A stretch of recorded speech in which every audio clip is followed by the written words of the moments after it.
some breaking news tonight that the U.S. Attorney for the Eastern District of Virginia, Eric Seibert, has told his office he is resigning after increasing pressure from Donald Trump. Conflict of interest. Let's talk about it. Sources tell MSNBC that staffers in the office were distraught at the news, some even crying when they found out. Seibert's resignation comes as Donald Trump has become increasingly frustrated that Seibert would not prosecute the New York Attorney General Letitia James on trumped-up mortgage fraud charges. He had refused to charge because his investigation could not bear out the accusations. The resignation came after Trump was asked directly about the issue in the Oval Office just a few hours ago and said, quote, "I want him out." Are you disappointed that the U.S. Attorney for the Eastern District of Virginia has not prosecuted Letitia James? Do you intend to fire him? Well, we're going to see what happens. I am not following it very closely. It looks to me like she's very guilty of something, but I really don't know. I know that the U.S. Attorney from the Eastern District, or from that district in Virginia, that he was approved by two Democrat senators who, in my opinion, are among the worst. Do you want him fired? Do you want him out? Yeah, I want him out, yeah. So, in case you were wondering why Donald Trump is so adamant that she be investigated and taken to court, it's because she already did. Just so we're clear. Another conflict of interest, another personal issue. Remember, if you see Trump vying so hard against somebody, there's probably a personal reason for it. And guess what? It's about fraud. It's about fraud. A civil fraud case of which a New York judge concluded that Trump and his family committed a decade of business fraud by overstating the value of their properties to get favorable loan terms, fining Trump and his sons nearly $500 million. An appeals court subsequently tossed the financial penalty, but upheld the finding that Trump committed fraud. So the courts have already decided that he and his family committed fraud. So now he wants to get it for something similar. Now, I don't know if what she did was an accident or not.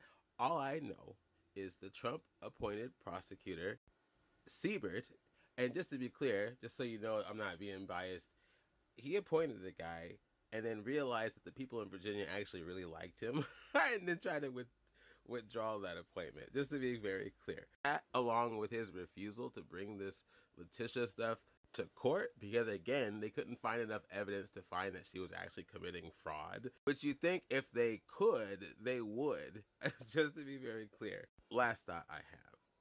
Two thoughts kind of, conflict of interest we already kind of talked about, but the bigger thing here is checks and balances. This is the executive branch having more and more of a conflict of interest with the judicial branch. Does he have the power to influence other branches in such a way where if somebody from the judicial branch does something that he doesn't like, he can just fire them? He doesn't even know if she did it or not. Matter of fact, again, there's no actual evidence saying that she did it. Oh, and I forgot to say, even though Seibert was receiving pressure and decided to resign, Trump did say this morning that he actually fired him. Now, I don't know if that's true, if he's just trying to make himself seem all powerful, but I want to let you guys know, yes, he does indeed have the power to do so. The fact that he is blatantly doing so for political reasons, personal reasons, is alarming. And if you're wondering, at least on a basic level, the executive branch, these are the powers that it has over the legislative and the judicial branch. All right, hold that thought. And here are the powers that the judicial branch holds over the legislative and the executive branch. All right, now hold that thought as well. Oh, and if you're curious, here are the powers that the legislative branch has over the executive. Pause if you need to. And the judicial branch. What do you do when the president has control over all three branches? Not complete control, but a good majority control. Now, here's where I think it gets very interesting.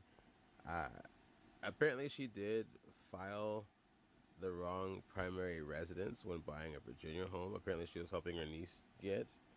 Apparently, she's not supposed to do that. Her primary residence needs to be in New York because she is a representative of New York. So they're claiming by her doing this, she's trying to avoid higher taxes. I think higher property taxes.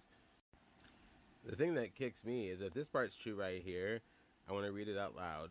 James's lawyers have denied any wrongdoing and have characterized the investigation as politically motivated. While one document may have mistakenly stated that the property was her primary residence, the other documents and an email to her loan broker clearly stated that it would not be. After a months-long investigation, there was no indication that prosecutors had uncovered enough evidence to support an indictment. So after watching what Donald Trump said, saying he knows she must be guilty of something, even though they've already been investigating her for months, what does he know that they don't already know? Besides that she's already got him for fraud. And his family for fraud. And it's on record. All right, there you go. I'm done. Have a good day. Like and share if you like what I'm saying. And hopefully, either later today or tomorrow, it's going to be some Charlie Kirk time. All right.